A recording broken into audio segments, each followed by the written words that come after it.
Ġiet ippreżentata koppja tar-rapport annwali tal-Qorti tal-Awdituri li għadu kif ġie ppubblikat lill-Awditur Ġenerali.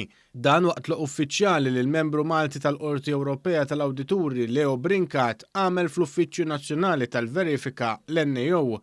Waqt din il-laqgħa Brincat tkellem dwar l-importanza li tkompli tkun imsaħħa l-kooperazzjoni bejn l-Uffiċċju Nazzjonali tal-Verifika u l-Qorti Ewropea tal-Awdituri.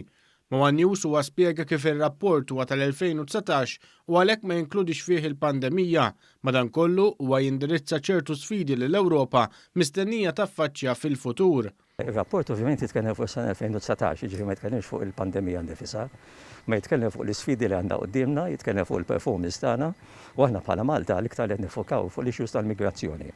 Għandna rapporti li ġie konkluż fis-sena 2019 u għandna żewġ rapporti li waslu biex jintemmu.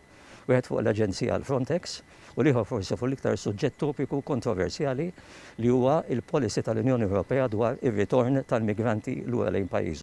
Bħala waħda mill-preokkupazzjonijiet prinċipali Leo Brincat semma kif il-livell medja tal-kapaċità li pajjiżi għandhom sabiex jużaw il-fondi Ewropej naqas għal taħt l-40%. B'hekk qal li din tista' tkun inkwetanti speċjalment għal pajjiżi li ser iserħu ħafna fuq il-fondi Ewropej biex jirkupraw wara l-pandemija bħal Italja.